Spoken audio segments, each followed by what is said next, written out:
Welcome to Certified FETI's webinar series, The Importance of the Interview in Title IX Investigations.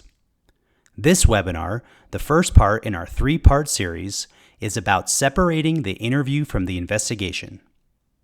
Before we begin this recording and introduce you to our speakers, we would like to provide a link to the Introduction to the FETI Methodology paper, which details the elements of the FETI interviewing methodology if you wish to dive deeper. And without further ado, we will turn it over to our esteemed speakers. Hi, everybody. My name is Carrie Hull. I'm one of your presenters today. I primarily do work with Certified FETI, where I am the Director of Certification. There's a lot more information about me if you would like to find that, and you can click on the link down below or put that into your browser and read my bio.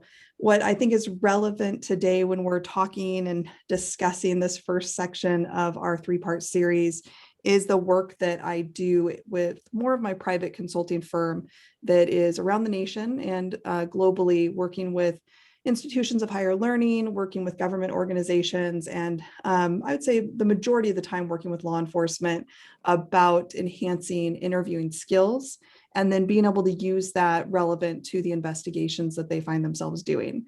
I'm going to be focusing during this webinar on the work that I do with higher education, and that mostly around the Title IX process. We also do quite a bit of training outside of Title IX as well, but most of the investigative and interviewing work and consulting that we do is within the sort of parameters of Title IX. So I'm more than happy to answer questions about that. I'm going to give you some examples as we work through this today, hopefully so that they are things that you can apply and use right away if you're not already doing that, but that they can be really relevant for the work that you're doing, both within your organization and then potentially even outside of your organization. We will give you a lot more information about that over the next part 2 and part 3. But today I'm excited that we're going to start with separating out the interview from the investigation. So I'm going to turn it over to my co-presenter for today so that you can hear more from Jeff, and then I will be right back with you.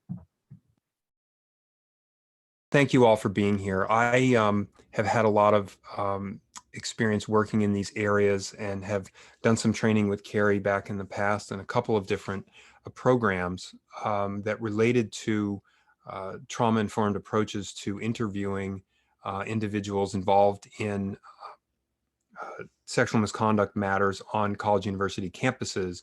There was a DOJ-funded program. There's a program in Virginia I've done a lot of work with over the last few years that will be continuing. And through that work, I recognized that there were some potential issues with the way that some people might perceive trauma-informed approaches, or more generically, what I might call a witness-centered approach, that could potentially cause some to criticize them as being unfair, as somehow not sufficiently equitable to all parties. And because I was quite confident that that did not need to be the case, I did some work on some publications around these issues. I think Dan may be able to share a slide that has a link to those that, if you care, you can take a picture of it with your phone or what have you. There it is. So back in February of 2018, the National Association of College and University Attorneys published a Promoting Fairness and Trauma-Informed Investigation Training NACUA note, which is available to NACUA member attorneys and also to folks who work at institutions that are NACUA members. You can just reach out to your counsel and they'll be able to obtain that for you. And then in the summer of 2019, while the regulatory rulemaking process was going on with the new regulations, I published a updated but also pared down version of that relied less on case law and more on the practicalities of it all. That was cited many times in the preamble to the current regulations, essentially for the proposition that while the department recognized that trauma-informed approaches could be very helpful in gathering information for reasons that Carrie will be able to speak to, they did need to be applied cautiously and in a way that you could demonstrate was equitable. to all parties. And I was glad that the department noted that and was able to recognize that, because for those of you who've dug deeply into the regulatory preamble, all 2,000 pages of it in the unofficial version or 500 pages in the official version, you'll know that there were commentaries added by folks in the country who were advocating, for example, that a FETI type approach should be required in every case. And then other folks would argue FETI approaches should be prohibited in any case, and that sort of thing, back and forth. And what the department said in response to that was, we're neither going to prohibit nor require FETI or other trauma-informed investigation interview approaches. But what we're going to do is to say that you should be very cautious and make sure you're fair and equitable in doing that. These papers really focus on how we can take all of the best from trauma-informed interviewing approaches like the FETI approach, while applying them to our investigations, which is broader than our scope today, in a way that's fair to everybody. So just some examples. I won't get too deeply into that at this point. I'll let the conversation play out a bit. You can take a look at those resources if you think they're helpful. But I will say, just to summarize this and maybe set the stage for the rest of our discussion over these three webinar sessions in the series, that I'm very confident that we can use trauma-informed approaches without offending anyone's rights, without being unfair to anyone, so long as they're used in a way that's equitable across the board. I'm quite confident that that can be done.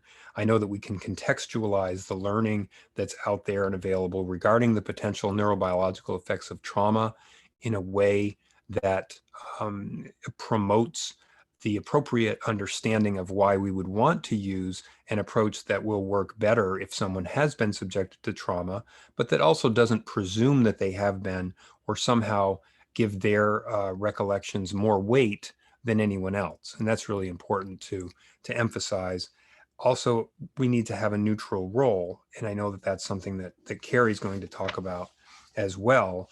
And ultimately, of course, we're going to have to apply this all once we are outside the interview room and back into our investigation approach more broadly, apply it all in a way that is consistent with regulatory requirements.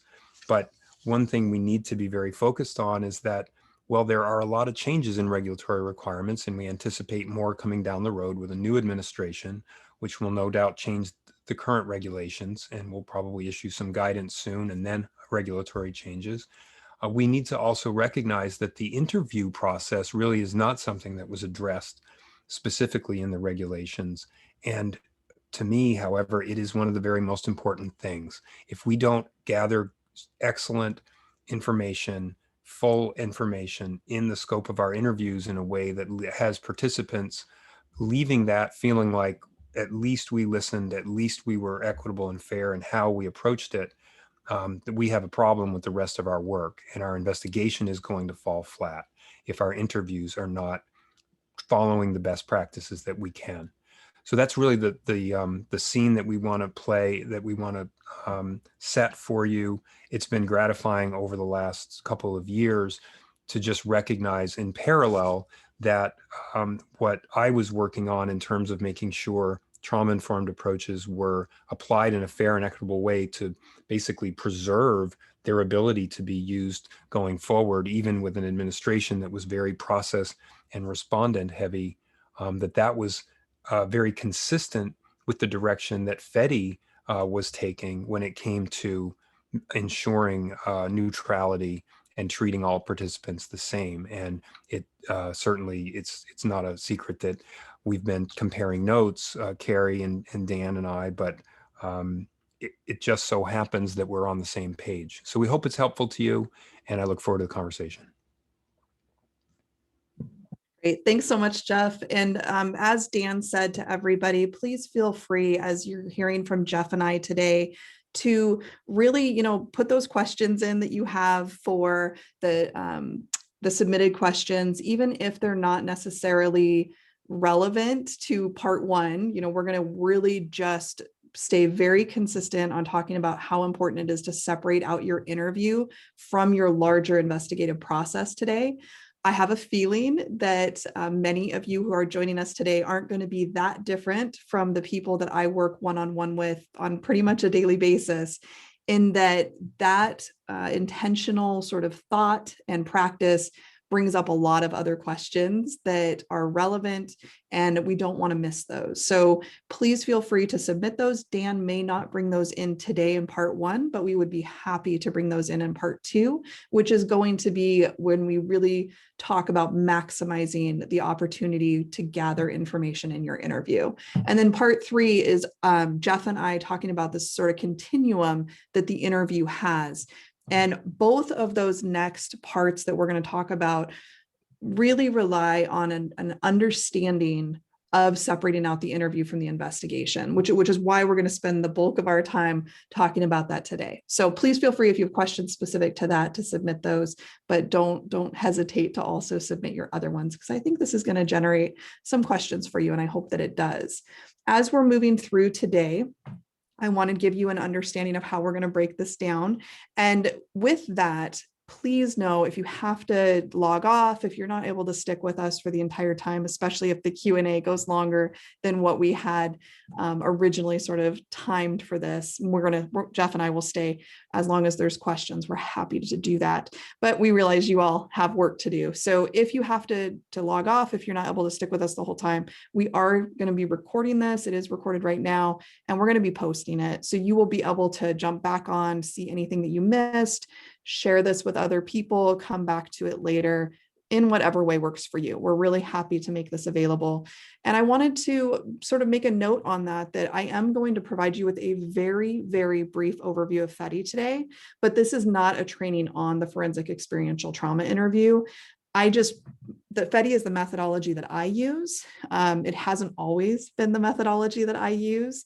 I sort of grew up in a very traditional law enforcement environment when I was a police officer and then a detective, and it wasn't something that was even available when I first started out. So I was trained on pretty different methodologies, but over the years, FETI really appealed to my style of interviewing. And as Jeff just mentioned, FETI has really evolved. So for some of you, you may have been exposed to FETI pre us really formalizing the process a couple of years ago, and it may look different to you. So we want to make sure and just ground, like, what is this thing that we're talking about?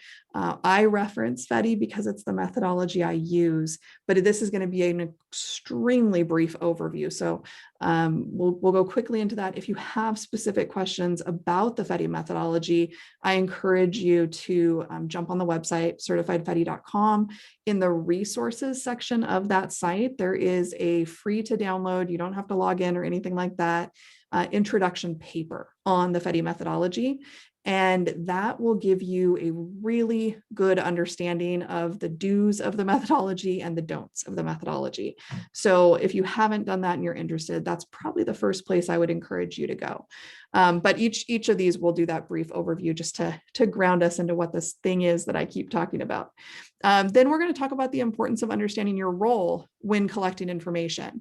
Role identification and being, again, very intentional about staying within that role of just being an interviewer is going to help you more than probably anything you do to separate the interview from the investigation. So we're going to spend just a bit of time talking about that, how to maintain that role, and then why separating the interview from the investigation is so important for you. Please understand that regardless if you do FETI or not, everything that Jeff and I are going to be talking about is relevant with any interviewing strategy or methodology that you use. There's quite a few organizations that I work with that don't use FETI, and that's fine. Like it's not, you're not going to offend me. It's not a requirement, but all of these principles that we're going to be going over are hopefully things that if you're not already considering, that you bring into your work. So don't think that this only works with FETI. This is, to me, a really base level foundation for advancing your skill as an interviewer. And the more skilled that you can be as an interviewer, the better you're going to be able to do at your investigations. I know that sounds like sort of an obvious statement, but too often, both Jeff and I work with teams that just kind of bypass the necessity of really enhancing your skill for information collection. And they put a lot of time and effort and, sort of policy, if you will, a lot of time is spent dissecting the investigative process. And what's interesting is when we work with those teams and we work with people, very rarely do we find that they've spent any time really deciding, like, how is it collected? All this information that they're using in their investigation, what are they doing to actually be really purposeful about collecting it, making sure that it was truly neutral, that there was equity in how that happened, that there was lots of opportunities and options, and we're removing the barriers to people giving us information at every level, right? Complainant, respondent, whatever you want to label the participant. We want to make sure to remove as many barriers as possible to getting that information to you so that you can use it, or someone else in your organization can use it in whatever follow-on process that is, whether that's an investigation, whether that's, an administrative process, whatever that is. We definitely want to, make your skill set enhanced in that area. So I just wanted to take a moment, pause here, make sure that you didn't think that FETI was a requirement. I'm just going to keep saying FETI because it's the methodology I use. Please feel free to just, say something else in your brain if you're not using FETI. It's totally fine. Then we're going to talk about identifying practices that turn your interview into an investigation so that we can give you some really concrete examples. I'm going to give you some sanitized examples of me working with my organizations. So hopefully that is something that you can reflect on in your own work. And then Jeff and I are going to talk about these downstream effects of separating the interview from your investigation. And Jeff is really great about bringing in this real world experience that he has, particularly from, being able to really demonstrate the neutrality, demonstrate the equity, because I really understand that is something that can be quite burdensome, not only on you as a professional, but on your organization. And the more thought out your process is, we find the easier that part is for you. And oftentimes the questions that you might feel need defending or that come up, by having an actual methodology and an actual thought out process, you may not even have to answer those questions anymore, which can sound a bit utopian, but we've worked with a lot of organizations that's the feedback we've given. So I'm happy that we'll be able to talk about this today. And this is what you can expect to be leaving with when we're done. Jeff? Thank you, Carrie. I just want to encourage folks to be patient with us here, because understanding working as an investigator myself and working with investigators all around the country, you are focusing on your investigation. And of course, the interview is part of the work that you do. But the point that we're going to be making, and it's more than just semantics, is that there are ways to approach your interviews in a very structured and deliberate and thoughtful manner, so that you don't run into problems with doing investigation in the midst of what should be an interview. And by doing that, ending up editing memory, ending up changing folks' ability to provide information to you in the best quality way that they are able to, and that sort of thing. If you are too aggressive an investigator and you go into an interview setting with a scripted bunch of questions that you feel you need the answers to, who, what, when, where, why, how does this relate to the policy elements, 1, 2, 3, 4, there are many different ways in which that can really shut down information sharing. And while we know you have to write a report at the end that's going to address a chronology and it's going to address policy elements, you will be able to get to that in time. So be patient with us, if you would. Suspend disbelief for a moment and hear Carrie out on this distinction, so that we can help you understand a very deliberate interview approach, and one that you should be able to apply across your office, wherever you're working, and whatever that is, FETI or something else, or a combination of FETI, whatever it might be. The idea of being very deliberate about the approach that you select, and then saying, this is how we approach interviews here at XYZ institution, and knowing that that was something that you adopted as a very carefully thought out decision is something that you're going to be able to explain much better, explain if you're challenged, orient people to as they come into your organization. That is really a high level benefit that you'll have. And one of the things we hope you'll focus on is interviews are not the same as every other part of the investigation. So the idea of separating the two is pretty crucial. So again, be patient with us somewhat today, and certainly over the course of the 3 seminars, will get you hopefully to a place where you can understand at least our pitch, which is having a very deliberate interview process is something that you will be able to gather information better with, and your investigation overall is going to benefit from that. Thanks, Carrie. Absolutely. And I echo everything Jeff just said. And also, I empathize with you if you were listening to that and going, yes, but Jeff, I need this information right now. And I don't have time for this and all the other things, that come with doing this. I completely feel that pain. I've lived that pain. I still live that pain. But what I would say to you is, and I didn't do well at this, by the way, when I first started. So I will acknowledge this is many, many years of hard lessons that I love if we can share some knowledge and share some of those lessons so other people can get there faster than we did, than me and Jeff did, or me and my counterparts that I do this with. One of those things was just not being open to some alternative ways of what I was traditionally doing. So we don't have a ton of time to spend on this. I just want to pin that a really big piece of being a good interviewer is the sort of idea of lifelong learning. And we spend a lot of time in FETI talking about that, but I just want to throw it out there because it's really what Jeff is talking about, is just being really open to alternative ways that even if you're not currently doing them, you sort of at least acknowledge like you should take a look at it.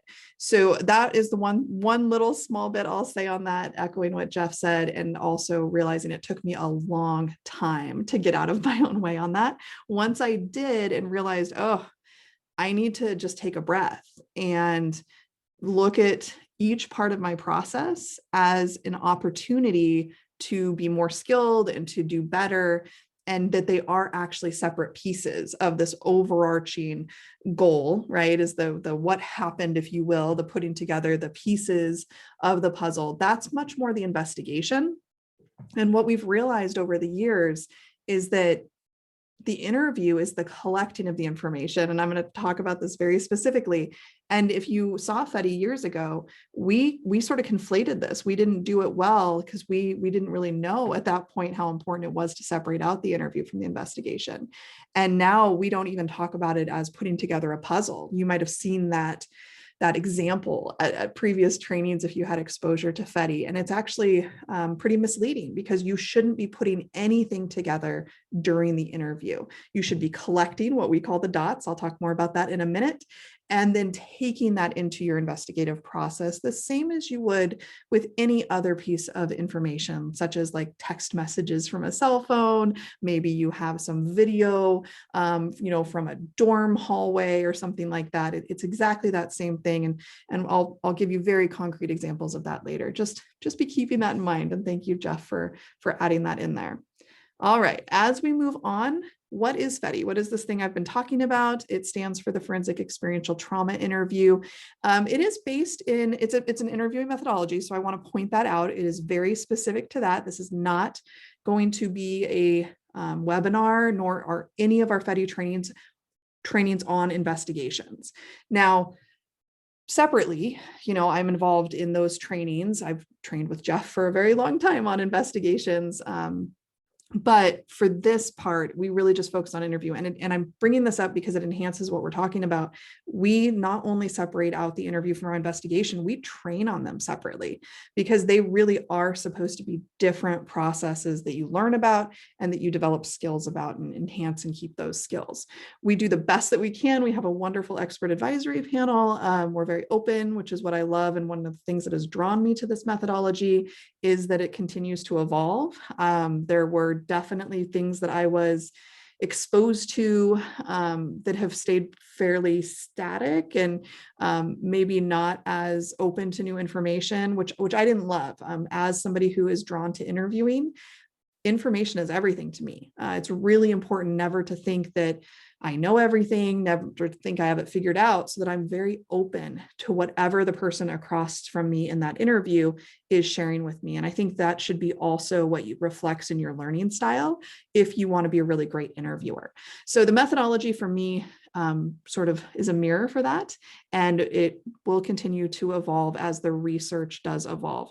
We do have a basis and a foundation for the neurobiology of trauma and memory. I want to note here, though, it's sort of it's not a joke, but we do internally laugh sometimes that we feel a bit handcuffed by our name. So forensic experiential trauma interview, you have that in the name.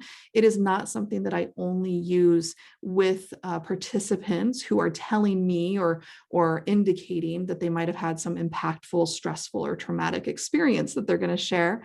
It works very well for those, but I also use it all the time with interviews with people who are talking about things that to them are not stressful, impactful, or potentially traumatic.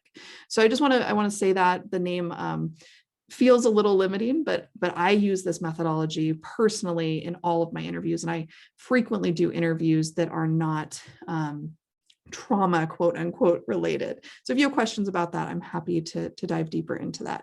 We do use a pretty specific framework within FETI. And the reason that we do this is because we want people who are interested in learning a specific methodology to actually be able to replicate that methodology, and for it not to be a version or someone else's version of what that is. That came from years of getting trained in other methodologies that were not very defined, right? You would go to one training and it would sort of be that trainer's version of what that thing was. And then you might go to another one or maybe see a conference and boy, it sounded different, or there were different things. So over the years, what's happened is we've come up with a very formal process for FETI, and I'm going to share that with you now. Again, this is going to be very, very brief, and I just wanted you to know it's out there. This is the FETI framework. So it's based in science and practice, like I just talked about. We have a really strong core curriculum about opportunities for information. We're going to share some of that with you in part 2 of this series. It's really important to us that everything within the FETI methodology is neutral and equitable. Talk more about that in a minute. And then part 3, we're going to sort of cover pieces of the continuum for us of the interview experience and being able to enhance all of your follow-on processes by making sure that we're acknowledging interviews aren't often, and nor should they be just a one and done element to both connecting with the participant and then carrying on that information. So something else to keep sort of in the back of your mind about the framework is that it helps interviewers, when you are choosing to do something specific, really acknowledge the need for what we call a participant-centric process. We don't use words like victim, suspect, complainant, respondent, witness, because what we've just found over the years is right from the beginning, when you're using that sort of terminology, you're already putting that person in a position that they haven't potentially opted into or even provided you with enough information for you to put them in that place. So for us, it's participant-centric. That's been the term that helps keep our interviewers in the right mindset of interviewer versus investigator, and also really acknowledges the individuality of each participant. That's for some of us, the neutrality and the equity here. We aren't trying to put people into groups. We aren't trying to say, oh, the last 4 people that I had either have this happen or, presented a certain way. This is the interviewing methodology they needed. This was the interviewer they needed.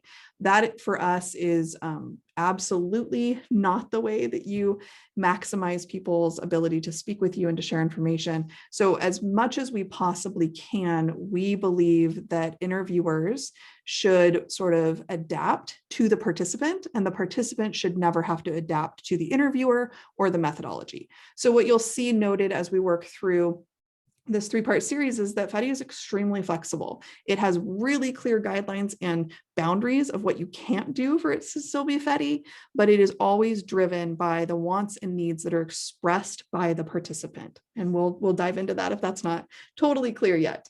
It also really helps us to underscore the importance of role, which is where we're gonna go very quickly. And by really making you think about what role you're in at the moment, it's going to help you not determine, classify, or like gauge what your participant's experience is. And that's going to help you get more information from them. So this methodology is, just like I mentioned, the same for everybody. You can see here that we use the same framework for complainants. We use the same framework for respondents. Again, I don't use that language. I put this in here just because, of course, you all are probably adjacent to or working with in higher ed. And I know that when I work with teams, I often will sort of show up, and usually I'm there for about 30 days with a team. That tends to be the average.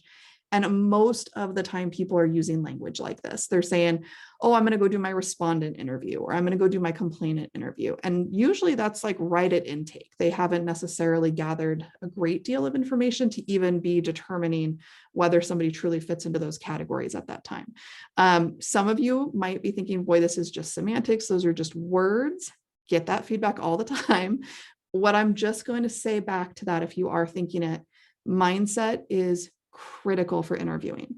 It's either going to like increase your barriers in your mind or it's not. And so every time that you can remind yourself that you don't know enough when you're doing an interview, that you don't know enough to draw any conclusion, even if it's just the label, the investigative label that you're putting on somebody, you're just going to enhance your mindset in a positive way to be open to information. So that's why I'm bringing this stuff up.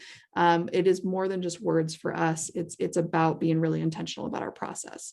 We focus on the experience for people, and that can be anything. So if you were to, for instance, take our full methodology course that covers the entire methodology, you'd see there's an entire section that does talk about trauma. And we are very clear in that section of training that we don't have a definition for trauma. We don't believe that there should be one for interviewing, because it's so dependent on what the participant perceives as stressful, traumatic, or impactful for them.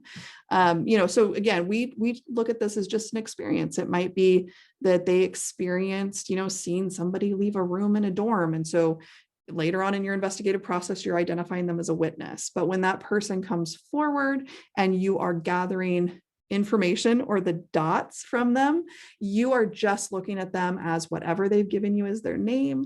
And you're saying, what, if anything, are you able to share with me about your experience? And then you're letting them drive that process. And you're using your skills to be able to gather more information from them that later you can take on to the interview. So for us, we don't need a different methodology dependent on who we think they are. And I will just say, this was really helpful for me later in my career, because it really forced me to acknowledge what neutrality and equity actually was. It was sort of easy to say, oh, I treat everybody the same. But when I broke down my process, I realized I didn't. I was questioning certain people different ways. I might use certain questions with one person, but not another. And I have, over the years, really been intentional about changing that. So it's not that you're going to see a FETI interview per se, because again, that's what the methodology I use. The interview itself isn't going to look exactly the same depending on, who my participant is. As the skills and techniques that I'm using, those are going to look the same. But of course, the interviews are always going to look different because every participant is unique and different. Jeff, I'm going to turn it over to you for a minute. Thanks, Carrie. I just want to emphasize that the importance of what you had to say about FETI not using a definition of trauma. And I think that's an important thing to think of. Whatever approach you might be using, if you are incorporating things you might learn about the potential neurobiological effects of trauma and so on in the work that you're doing as an investigator, because we are not here to determine whether or not a person has been subjected to trauma. That is not what our policies are referring to. Our policies, as we know, refer to sexual misconduct, domestic violence, dating violence, stalking, not the absence of trauma creation. And when people criticize trauma-informed approaches, I think sometimes they're thinking that we are somehow searching for the presence of trauma. And then if we think we see it because of stereotypical responses that, some researcher or social psychologist might say are consistent with trauma, that therefore we give more weight to what that person has to say, which can be a bit ironic if one of those things is a less linear account. And really that is not a fair criticism if applied appropriately, because my interest over the years in learning about emphasize potential neurobiological effects of trauma is if we can understand that there may be ways in which trauma affects people's ability to remember very difficult events for them, however they might define that and experience it. If there are ways that we can understand that and then apply methods of interviewing to make it less likely that those potential barriers will impair their ability to share information with us, why not use those interview approaches so long as they can be done in a way that is equitable and fair for both parties? And if we recognize that if one person may have had a traumatic experience from their perspective, but another person, say the respondent, is having a very stressful experience participating in the process, their ability to share information may be impaired. If we can use an approach that focuses on, in the interview setting initially, where they're at, what they're able to share in that moment, that's going to be the approach that we use fairly across the board. And that's something that I think is extremely important. So I'm really glad that Carrie brought that up. Absolutely. And please feel free if anybody has questions or wants us to dive deeper in that at the end of this. Jeff and I are super happy to do that. No problem at all. One last thing that I just wanted to say before we move on from the FETI methodology itself is bringing back again, you can see how important this is, that we talk about interviewees as participants and not, these other classifications that are really more investigative classifications when you think about it. For us, this is just, again, cart before the horse. You don't have enough information to make these determinations oftentimes when you are in the interview phase of your investigation, though that can be fluid and should be happening not just at the beginning. One thing I just want to note that happens quite a bit in my higher ed investigations is that I will see the intake identify people as a certain piece or part or role, if you will.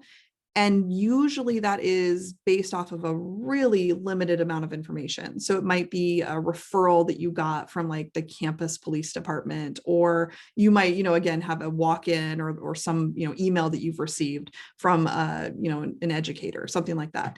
And then people are very quickly put into these categories from like this really small piece of information. So I just want to note, this is a point of your process that hopefully you're thinking about, you're looking at, because if you truly do value that neutrality, this is a really important place to look at. Just how are we identifying people? For us, we just use the name they gave us, but we also document things, and documentation is so critical. We don't have time to go into it here, but it is as important as the interview itself. And so we're really mindful that when we are documenting our interviews, we're also not using these classifications. So wanted to just throw this out there. I know that you might have a policy that prohibits you from actually using what we're talking about, but it should still be hopefully a point of conversation, a point of discussion as to, do we have enough to really even classify them in our report at this moment as one of these things, especially before the information gathering has actually occurred. Again, happy to dive deeper into that at the end if somebody has more questions. So everything that we've been talking about centers around identifying what your role is. If you are somebody who is saying, listen, I'm an investigator the whole time, that's the only thing that I am, then I would say that there is some introspection to do about like, okay, what are the parts of your investigation that you're doing? And are you potentially needing different skills at different times for that? So I'm not saying throw away your investigator hat. That is real, it's necessary. And if it's not you and you're just sort of listening to this webinar for other people in your organization, of course, there's people in your organization that is their ultimate role. What I mean here by this is, what role do you have when collecting information? And that's really a key piece here. And it's often overlooked. So if you are thinking to yourself and bypassing your role as an information collector, what you're also doing is bypassing the necessity of advancing your skill in that area. So you're doing yourself a disservice, and that's really what we want you to be thinking about. We focus only on collecting information during an interview, not what to do with that information that's obtained during the interview. You may be switching in and out of these roles pretty fluidly. So I'm going to give you an example. I often get brought in to do interviews for institutions. And sometimes they do that because it might be, the perception that I can be more neutral, you know what I mean? Having an outside, unrelated third party for lots of reasons can be very helpful, right? Often I'll do the interview. And maybe initially I am meant to just do the intake interviews, do these interviews, provide them with a report, and then sort of my part is done. What tends to happen is they will then ask me to be a part of the investigation. And so I might find myself very similar to a space that you find yourself, where you're doing both parts. And I just want you to keep in mind that this sort of identification of interviewer versus investigator is what's in your head. I'm not outwardly telling anybody this. I'm not sitting down with my participant and saying, so right now I'm in the role of interviewer and this is what I'm going to be doing.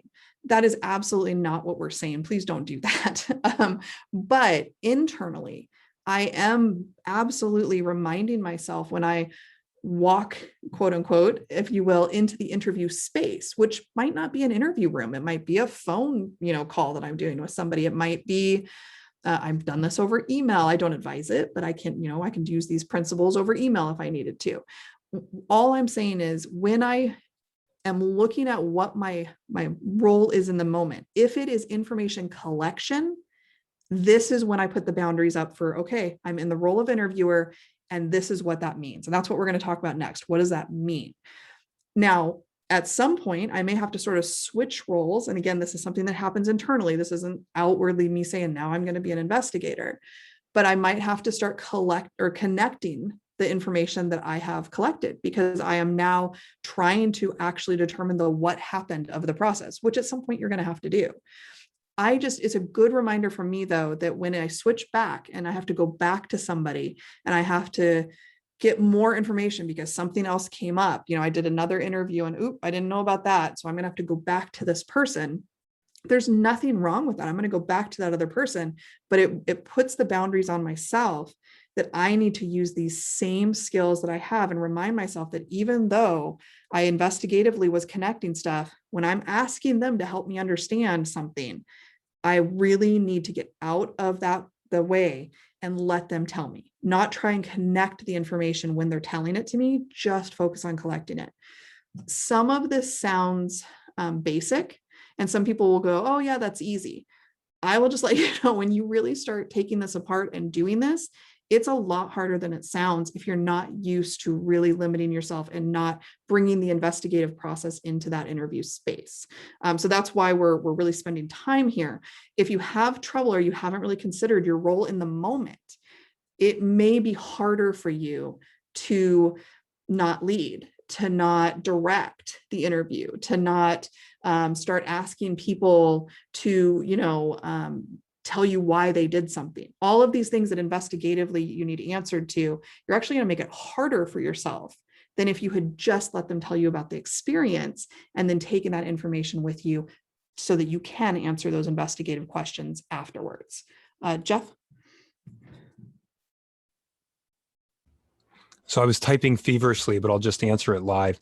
One question that had come up a couple of times from different folks was around the complainant respondent question, and the fact that administratively we do have to label people quite early on in the process as complainants or respondents as part of the process. So the Title IX policy process and the regs require that people have those identifications: complainants, respondents, witnesses.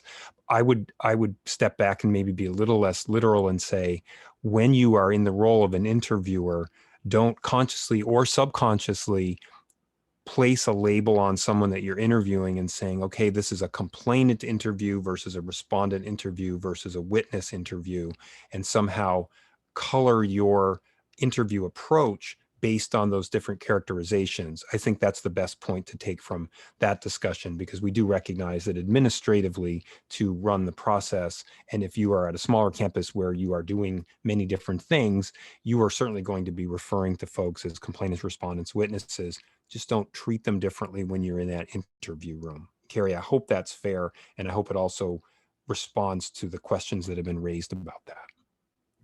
Absolutely. No, that's perfect. And I'll even just say, like, I was telling Jeff this the other day when we were talking, that it makes me laugh because I do a ton of work in the criminal justice system, not just in this country, in other countries as well. So I see this sort of all over.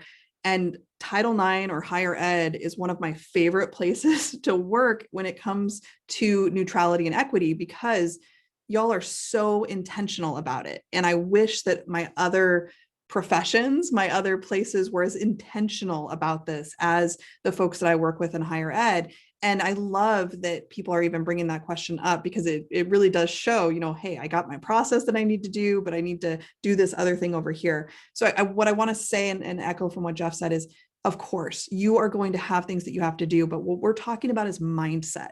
And I said that really intentionally. I hope people grab onto that, because for me, I'll use a criminal justice example. Very often I get reports. I don't want the reports before I do the interview, but it's the reality of most of our jobs. I can't go into an interview completely blind, even though I wish I could. I would do a better job as an interviewer if I went in knowing nothing. I'm skilled enough at this point in my career that I actually know that's true. It took me a long time to believe that. But information is like a crutch sometimes, I believe, for lack of skill. We think that we have to have all of this stuff before we go in so that we know what to ask.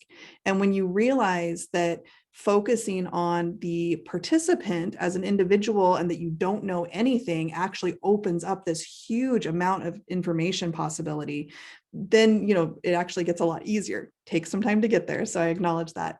What I mean, though, is you're going to have that report. You're going to have that initial report from the patrol officer that says so-and-so is identified as X, whatever the report writing mechanism required them to put it in as.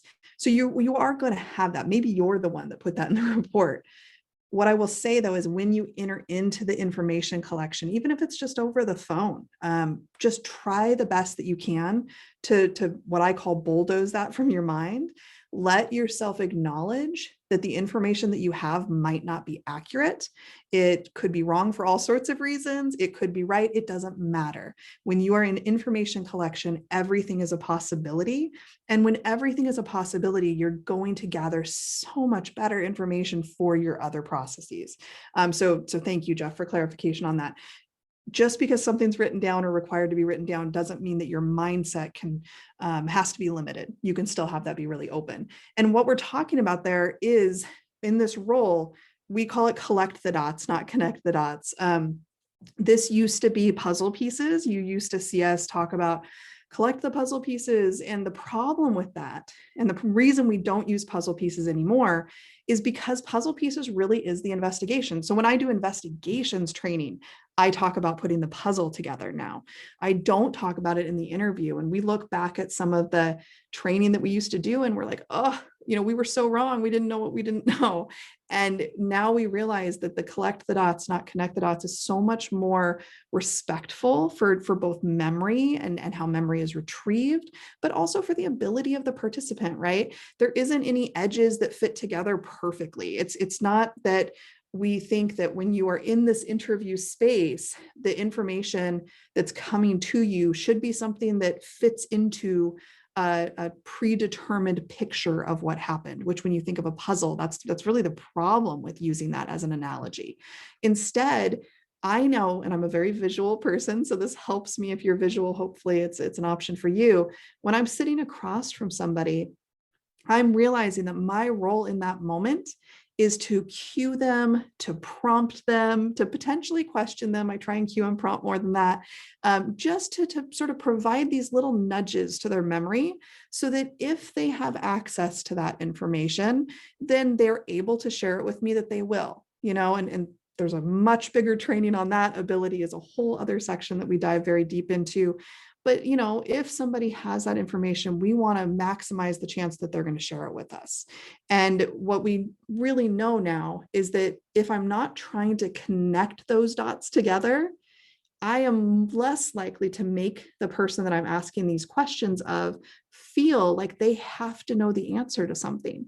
And when you help somebody really just sit in their experience and share what they're able to, the anxiety tends to go down. And this is, again, regardless if they're complainant, respondent, whatever that is, you're soothing that brain and you're allowing that person, hopefully, more of an ability to share information. And that's letting you collect more. So this is focusing on that role, focusing on information gatherer versus investigator that's more of the connector.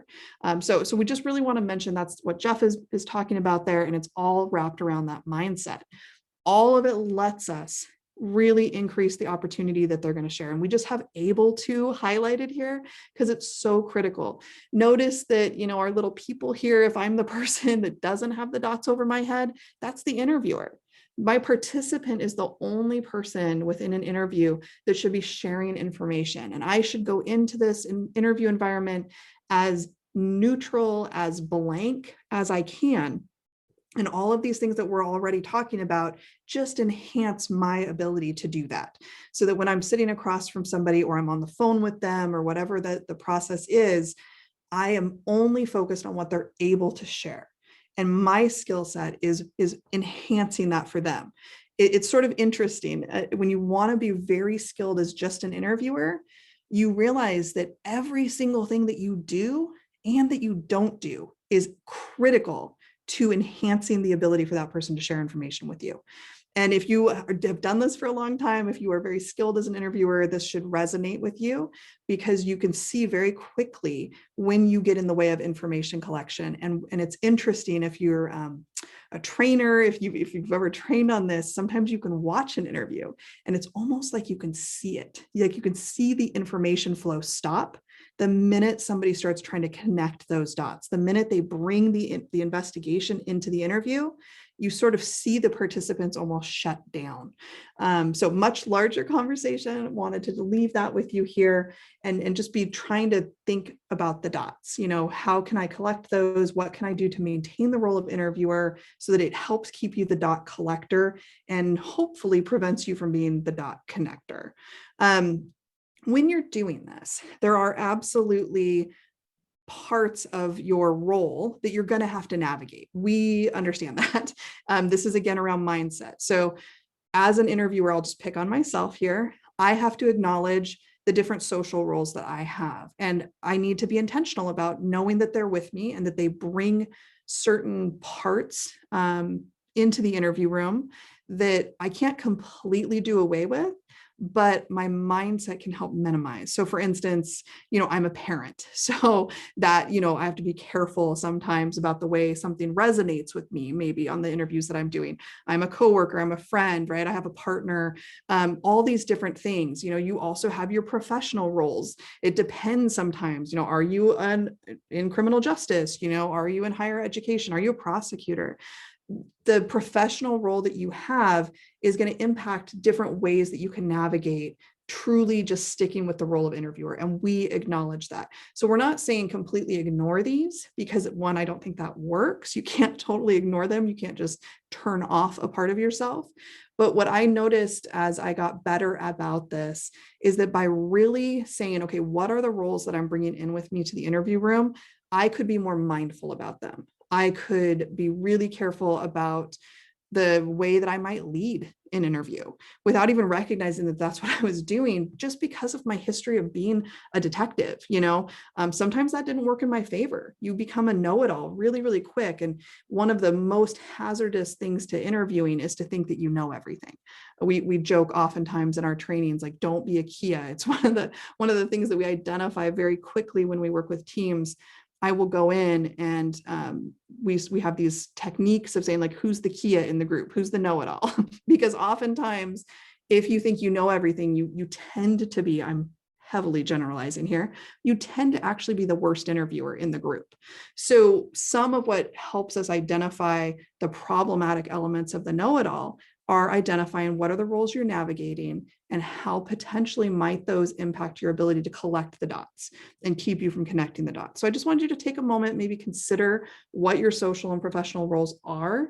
And then, what could you do in interviewing to enhance not having that inhibit the collecting of the dots? We're going to tease this apart more as we go forward. Jeff, did you have anything on that? Not on this. Thanks, Carrie.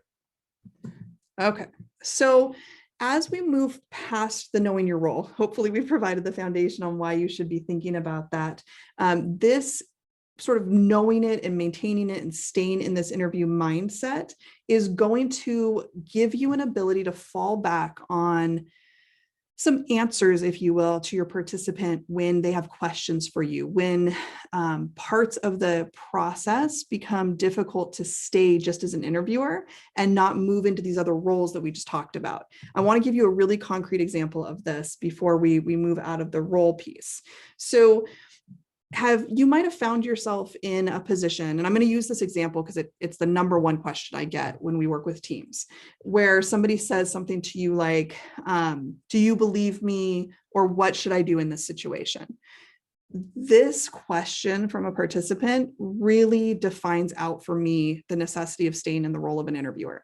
Before I knew this, before I had any sort of training or education on this specifically, these types of questions actually flustered me.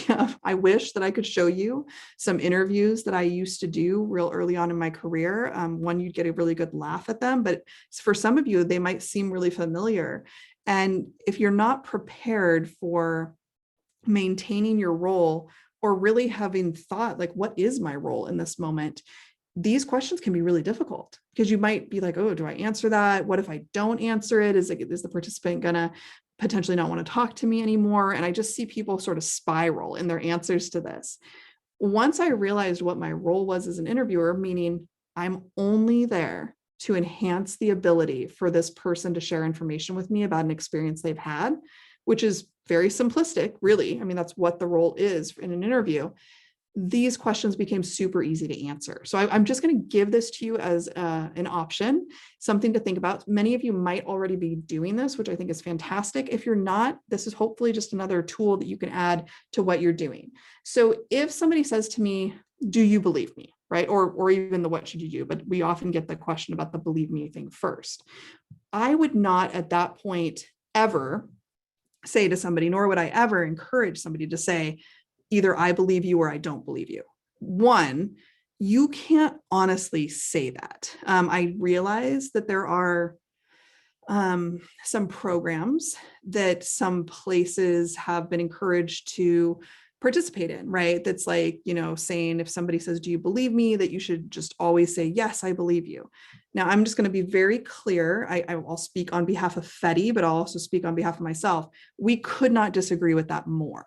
When you're in the role of interviewer. Now, if you have a different role, let's say you're an advocate, right? If you're a community-based advocate, absolutely, your role at that point is to sit with somebody and be supportive. And if you want to say that, that is understandable, right? What I'm talking about is in the role of interviewer.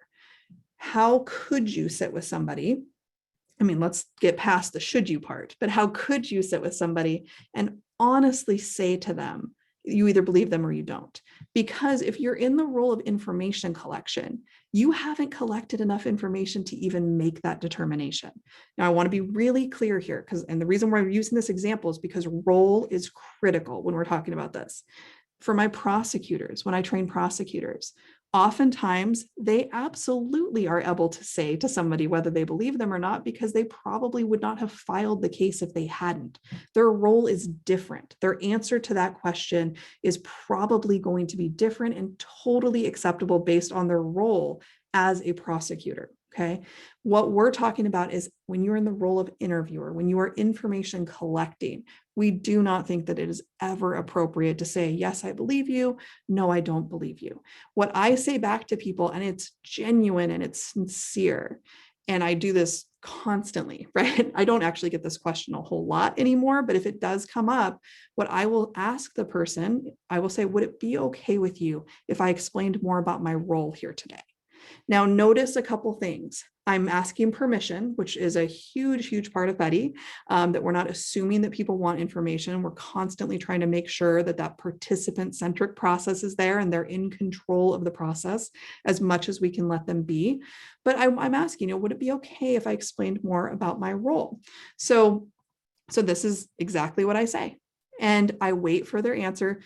I'm going to just say what I'm sure some of you are thinking. What if they say no? And I will tell you, I do, so many hundreds and hundreds of interviews all the time. And I very rarely get somebody saying no. If they said no to this, then I would say, help me understand not wanting to know more about my role. Because there's something there. There's a barrier there that we need to be able to get past, right? But most often people are going to say, sure. And what I would say to them is my role during this interview is to provide you with as many opportunities to share what you are able to about your experience. That's my role today. If I gave you any information, if I said anything to you that was centered on me and not coming from you, such as like an opinion or sharing any information with you, then that would mean that I'm not hearing from you, that I'm taking up time from you. And again, this is a genuine thing for me. This is not scripted. This is not something that I don't believe. So I want to acknowledge that if you choose to use some of this, make sure that you've put some thought into how you're going to say this, because you don't want it to come off as condescending. You don't want it to come off as performative, right? But I will also say to them, consider too that I don't have enough information to even make that determination yet. So I wouldn't be able to say whether I believe you or not without first hearing from you about your experience. And most often people will understand that. They don't, if they're questioning, and I'm just sticking on the belief thing for one moment. If they are asking the belief, what I have found is that's coming from a different place where there's something you're doing that is giving them the feeling, or something that someone else has done that might be a part of your process that's giving them the feeling that they're not being heard. So that's why I don't actually get this question a ton anymore, just because our process is so focused and so participant centric that most often they have so many opportunities to share with us that they aren't feeling disbelieved. But still, I would never encourage somebody to say, I believe you, because that is my dots. Like, let's say I did, which wouldn't be great for me as an interviewer, but let's say I did believe somebody and that's in my head. If you can visualize, those are the dots that are in my head, and I would be taking those dots and I would be putting them over the head of the participant, which is exactly the opposite of what you want to be doing in an interview. You don't want to take up space in that room. You want all the room or all the space in the room to be for their dots. So I just wanted to mention, this answer became super easy for me once I understood what my role was. My role isn't to make them feel better about what happened to them. My role is not an advocate. My role is not, somebody that's supposed to make decisions for them. My role is just to be able to collect and accurately document anything they're able to share with me about their experience. And once I acknowledged that, once I actually knew that that was something that had to be very specific and different than my investigative role, which I might then at that point be able to share that I believe somebody. I still have some thoughts on that, but that's a different training, right? You might feel more comfortable doing that in your investigative role. This became a lot easier to navigate. Jeff, do you have anything on that before we move on? Nope, I think you've hit it. Okay, great. All right, so moving on then from that, this is why separating the interview from the investigation is so important. When I started using this in my investigative process, it just opened up all these doors and windows and places that people could sort of access me, access the investigation, access the process in like a whole new way. And it was really because I wasn't the one that was getting in the way. This is really crucial. I think we've hopefully covered that, and we've hopefully been able to describe that. But please consider if this is something that you're already doing, and then maybe not even something that you're doing, because you might already be. Is this something that other people in your organization are being really, really intentional about? It's going to be a lot easier to defend your process when you have a process that's thought out, of course. So What is the goal of an investigation then? If we're going to talk about the goal of an interview, what is the goal of an investigation? I'm going to be very general here because this might be different depending on who's doing the investigation or what sort of organization is doing it. But essentially, the vast majority of people I work with have some of these goals: determine a conclusion, maybe fault, blame, criminality, intent. You obviously want to identify if there's evidence because you're going to need to bring that forward in a follow-on process. And then at some point you're corroborating or you're refuting. Again, very general here, but that is typically the goal of the larger umbrella of investigation. So something to keep in mind is if we're talking about like the FETI methodology, it is not an investigation. Now, this is one of the few times I'm going to bring it back specifically to FETI. And the reason that I do is that, unfortunately, a lot of the other interview methodologies don't have really clear boundaries and metrics for what it is and what it's not. So right now, FETI is the only one that we know of that is defined enough to be able to clearly say you should not be doing any investigative work during your interview. We gather it, and then we determine later during the course of the investigation if something is evidence, right? So if you're not using FETI, if you're not using any sort of methodology, please just insert whatever. My interview is not an investigation. That should still be helpful and be able to work for you. So what's the goal? And you can just take FETI off here if you're not using FETI, but what's the goal of a FETI interview? You've heard me say it. I just wanted to put it up here one time so that you could just concretely see this. You'll also see this in the introduction paper. We want to maximize opportunities for that participant to share as much as they are able to.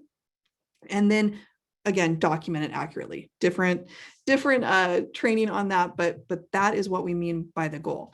Now, if that is your goal, if you're looking at those words, what role do you need to be in to achieve that goal? And that's been critical for me. This is the mindset. I might remind myself as I'm walking to the interview room, what is my goal in this room?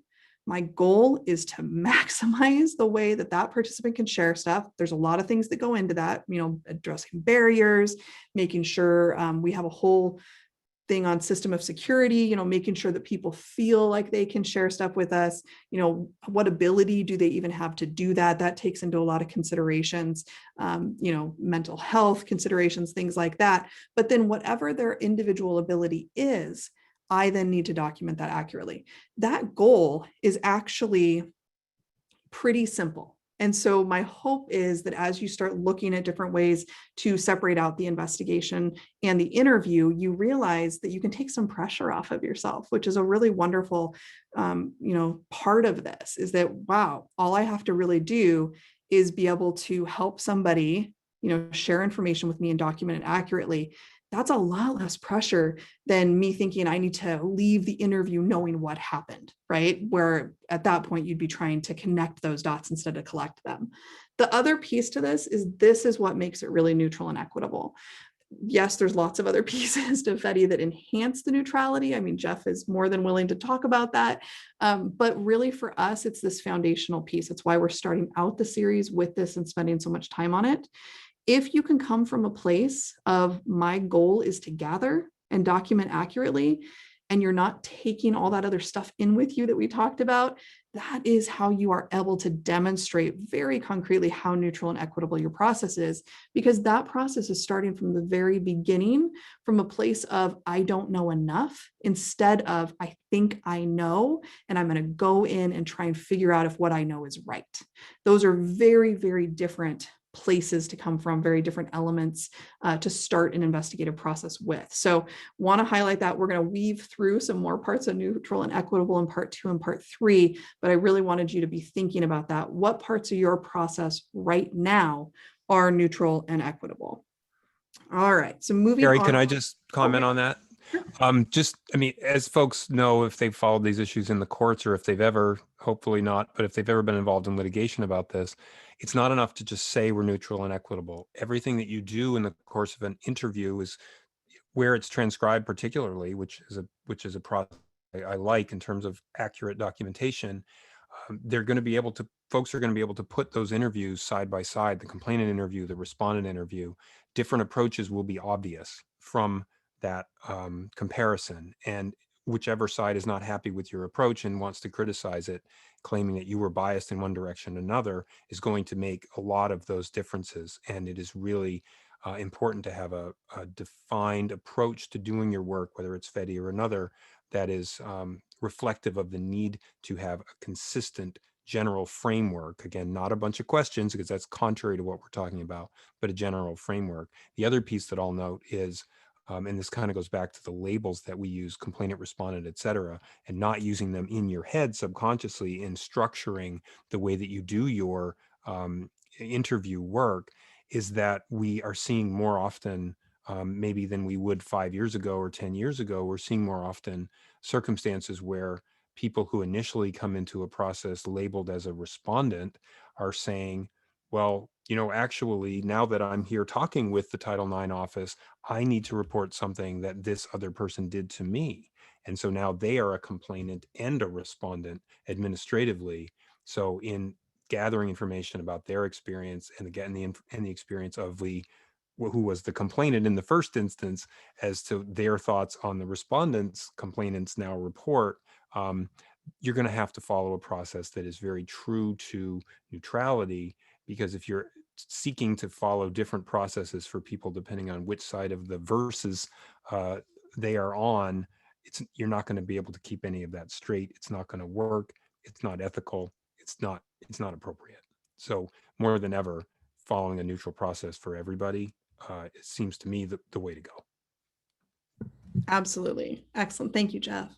Okay, so we feel, I know Jeff and I are hoping that we've given at least something to consider and a really good foundation for moving off and now focusing on, okay, what are some concrete things that I can do to assess if I'm doing an interview versus an investigation.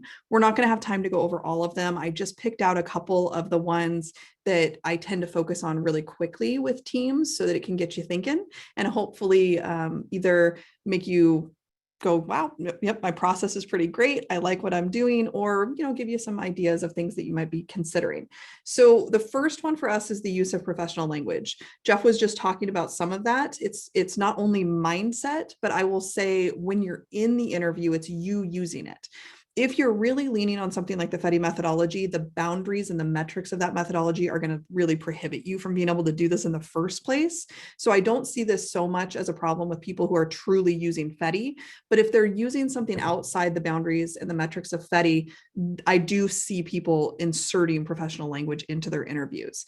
This is confusing for the participant, but it can also be really filled with opinions or conclusions. So for example, sometimes I will see people refer to a participant as a case.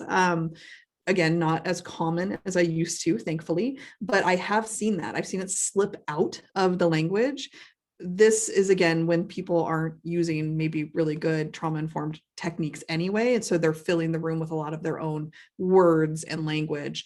But when you do that, what happens is if that's how you have been referring to them in your mind, it slips out of your mouth if you don't have those boundaries and those skill sets. So just be really careful about that. The one way that we assess this somewhat easily and quickly, we're really big believers in transcribing your interviews, even if you're not doing that and you're not documenting in that way, as a training aid. So we work with a lot of supervisors, we work with a lot of teams, and we'll just pick 6 random interviews that happen, have them fully transcribed, and then we really look at the language that's being used.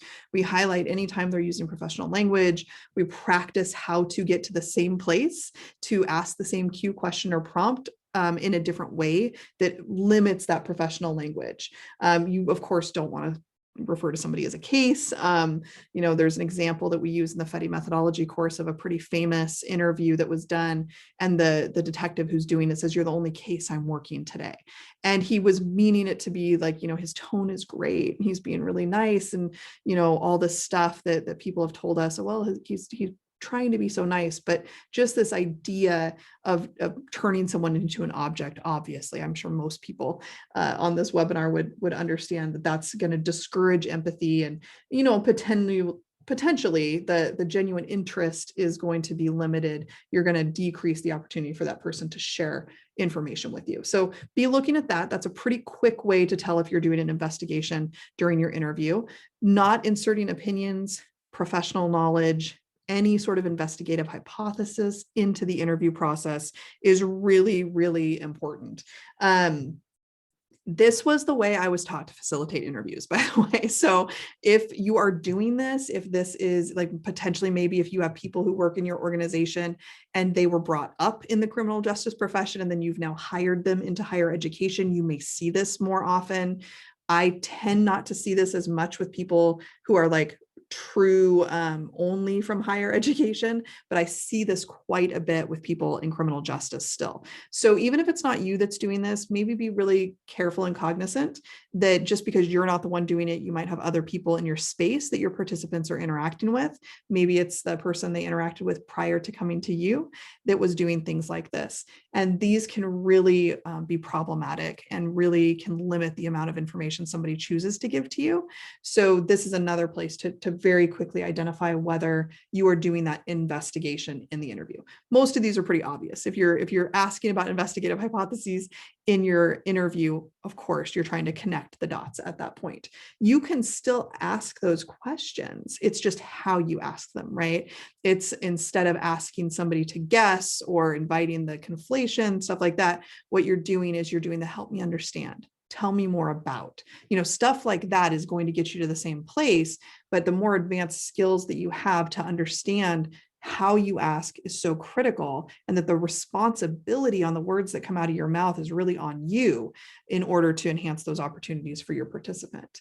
The last one that I will just say is not assuming that a participant wants or needs information. Now I'm going to let Jeff talk about this for a minute, because we know this is important and we know that some people were like, wait a minute, I have incredibly clear requirements on rights and accommodations that I need to do and things that have to happen in my process. We are not saying violate your policy. What we are saying is make sure, if you can, ask the participant, right? By doing this, not only are you acknowledging they may already have gotten the information from somebody else, but you also are letting them know and really showing them, especially if it happens at the beginning of your interview, that their feelings about it are important to you, and that you're going to continually center on assessing their needs over your needs, right? Instead of it's like, I have things I have to accomplish during this process today, we're just checking in with somebody. Would it be okay if I explained information about the process? Would it be okay with you if I went over some things that I'm required to tell you before we start? So it can be as simple as that. And I've found really great success. Some of the best interviewers I know in the entire world do this all the time in higher ed. They work very, uniformly and very fluidly in their processes and don't have any problem with that.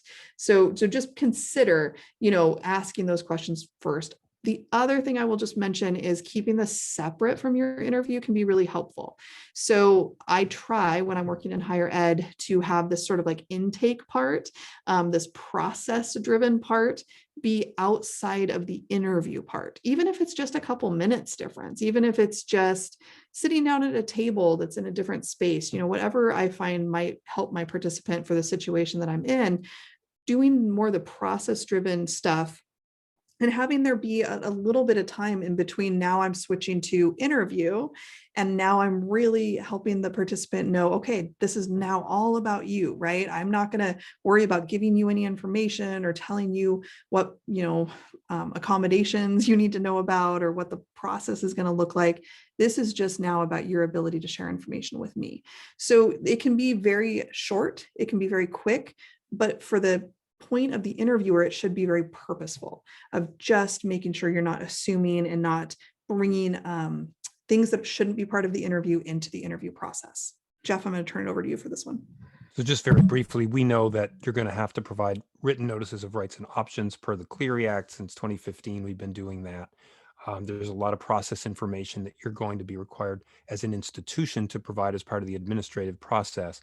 When you think about who should be doing that and when, just realize that it doesn't need to be done during the interview or during the first 3, 4, 5, or God forbid, 10 minutes of the interview, because hopefully you've covered that previously in settings where the person was able to focus on the procedural side of it and not the experience that you're going to spend the rest of your time in the interview process talking with them about. So I would suggest, if you have a script that you typically share with interviewees, participants before you begin, take a look at it to see how much of this is really necessary at the beginning of an interview, where my next question is going to be, what are you able to tell me about your experience? And then really trying to delve deeper into what they're able to share about something that was probably quite intense for them, regardless of what role they might have played. Is it really necessary to put all kinds of process stuff in there? As opposed to, what do they really need to know at the beginning of an interview about the need to take a break? Thank you so much for taking the time to be with us. You can talk with your advisor when you need to. Those kinds of things that are actually important to the interview piece as a matter of process, but maybe paring out some of the stuff that's extraneous that could be explained better by Title IX coordinator, deputy, case manager, or if you're a one-person show in a different setting. So just be thoughtful about that, and maybe work with folks who work often with your parties as complainants or respondents, and ask them in the abstract, what do you think of this script? What do you think the folks you work with would think of it, would hear from it, that sort of thing. But just be deliberate about it, all parts of the process, and that's certainly getting off on the right foot. Part of the process is one to be particularly cognizant of. Thanks, Carrie. Absolutely. And the last piece of this that is incredibly obvious but often overlooked is don't conduct investigative steps while collecting information. Jeff and I are going to dive into this in later parts. I just wanted to make sure that we noted it here and that we don't bypass things just because we think they're obvious. Just like Jeff said, take a look at your stuff, take a look at the interviews you're doing. I really hope that they're being documented in a way that you can be accurate about looking back at them. I realize the limits in higher ed about audio or video recording. I know that those are real, but I also work every week with organizations that have figured out how to do that. So I just offer that as, try and be as honest with yourself as you can about what types of questions, cues, and prompts are coming out of your mouth during an interview. And are they actually investigative steps that you are trying to, and I'm going to be kind here, I mean this kind, so please don't take offense to this. Are you somewhat unknowingly shifting the burden from yourself as the investigator to your participant to solve the investigation for you, to answer the investigative hypotheses, to do the investigation, if you will? That's what I see happen too often in interviews when people haven't been very careful about separating out the interview from the investigation. You see them trying to figure it out as they're collecting information, and it really is shifting the burden from you to the participant that you are trying to gather information from. So we'll dive deeper into that. Wanted to make sure that you at least had it in the back of your mind. All right. So everything that we've talked about is just showing you why this is so critical and it's so foundational. We do not want you to determine whether something did or did not happen, whether the person is lying to you, whether they're telling the truth. If you are a supervisor and you are asking your people that work with you or work for you, if they're coming out of an interview and you're saying things like, so do you think they did it? Or do you think this happened? Anything like that, hopefully, is something that you can recognize as problematic, because the only correct answer to that is, I don't know. I have no idea. I don't have enough information yet, right? The only time you should be answering that question, hopefully, and I acknowledge sometimes we can never answer it, but the only time you should be trying to answer that is at the end of your investigation, after you have exhausted what you have available for you about the information collection part of your process. So just that's really why we think this is so critical and so important. As we're moving past and sort of wrapping up today, we want to just leave you with a couple other thoughts. FETI specifically itself does not determine the veracity or the credibility of the participant. I know this is something that some of you are asked to do very specifically. This is the reason that we're noting it here, is because a credibility assessment should not be something that's happening during the interview. And I just work with enough teams that I know that that is something that has happened, and that it has really driven the types of questions and cues and prompts that they use, because they believe they have to ask things in a certain way so that they can complete this assessment shortly after the interview. So we just want to be very clear, FETI would not support that type of questioning happening during an interview. There are ways to still get the information you need for those assessments, but we don't think that should ever change the ability for the participant to share in a way that's right for them. Again, we'll go more over that in the part 2 of this. So some additional things to just consider. Are you scripting your questions before the interview begins? This is a really easy one to ask yourself right now.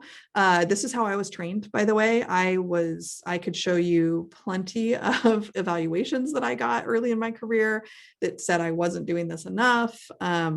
You know, I know tons of police officers, tons of investigators that have been dinged on their evaluations for not being ready enough for an interview, for not having done enough work, done enough digging into what they think happened so that they knew what to ask.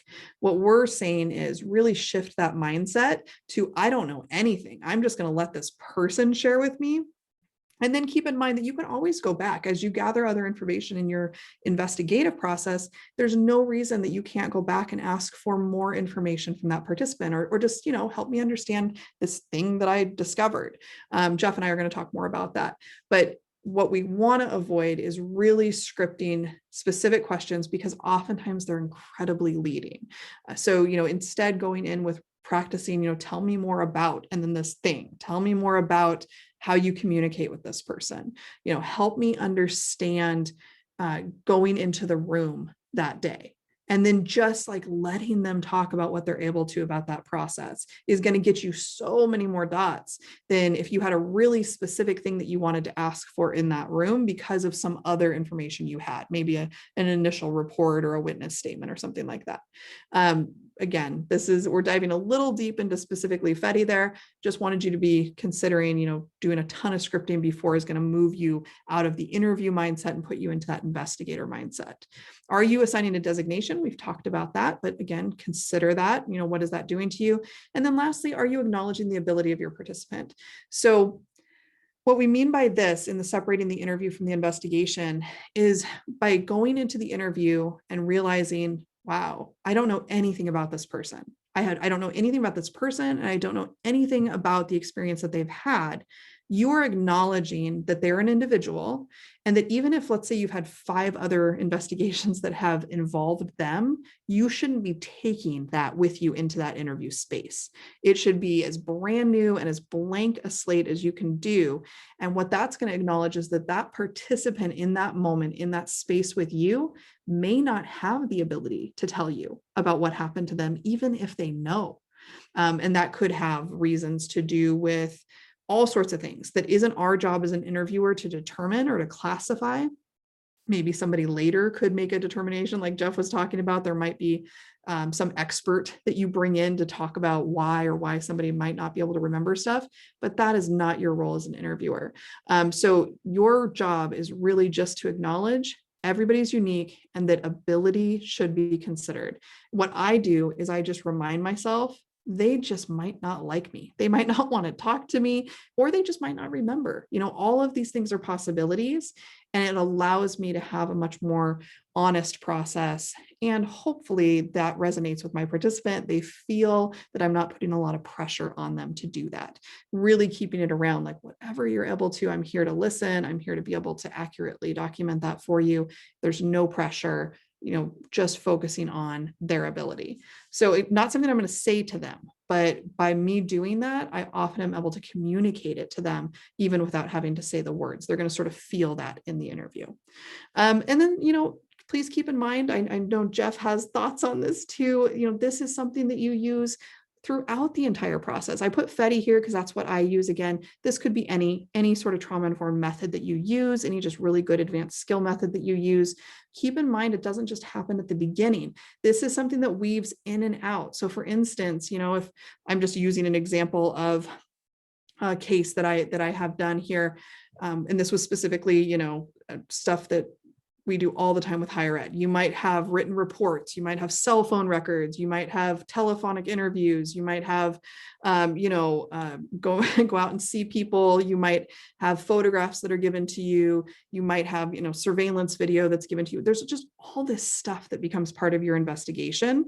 And for our purposes, in order to maintain interviewer versus investigator, I know that I'm going to have to, if I'm working the entire investigation, take all of these things. So for instance, here in this example, I had 4 reports given to me. I had 2 dumps of a cell phone. I had 1 telephone interview. You can see here, we went out on the scene on 1.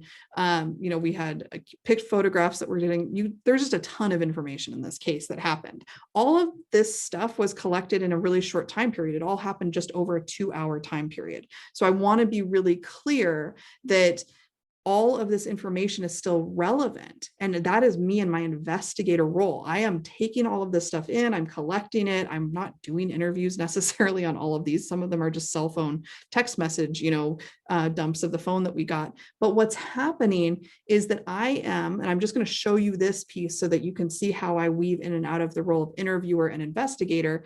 When I do my documentation, what you can see here is so I do a timeline. I'm not saying y'all have to do this, but this is what keeps me really honest on my roles. I have written report number 1, another written report 2, a written report number 3, 4, and this is a report that was done just for 1 interview, right? And that's information that was gathered from 3 a.m. to 5 a.m. here. I have a whole nother report with another person that has a little less information for that timeline. My 3rd interview that was documented had a lot less information. It was relevant only on this timeline. And then you can see some of the other stuff. So there's some body worn camera footage. You can see too that only showed us from like maybe 4:20 to 5 a.m. There's some security footage that showed us a little bit at 3 and a little bit at 4. The reason I'm showing you this is that I am doing all of these things simultaneously. But when I'm in the information gathering mode, I'm not asking my person that I did the written report 1 on to guess or to think what happened, with the person I'm talking about that was my 4th interview. They're completely independent of each other. They each had their own unique experience. And when I'm in the role of gathering information from them, all I want is to gather their perspective, their memory. And then my job as an investigator is to later put all these together. It's not their job. So I don't bring any of the other pieces into the room with that person. I just gather what they're able to share, what they're able to remember. And then my job when I switch to investigator is to put it all together. It is hard. I understand that it's very hard, but it really does help you separate those out. Jeff, I know you have some thoughts on this. So quickly, the previous slide where you had the pictures of the different ways in which information is gathered, if we try to think about the difference between interviewer and investigator in a similar way, try to picture these text messages or videos or what have you. If you're the investigator and you want to gather video images, text messages, and so on, without even thinking about it, that you are going to want to gather those text messages and videos in the very highest quality manner that you can so that they are best used for your investigation. You're not going to want to use gathering technology, for example, that obscures or fuzzies up the photos or somehow changes the format of the text messages by the way that you have chosen to gather the information. Take that analogy, apply it to your interview methodology. You want to be using an interview methodology that is very deliberately focused on gathering what the participant is able to provide to you about their experience without using your agenda as the investigator with your set questions, your policy elements, your need for a chronology to undermine their ability to share what they are able to.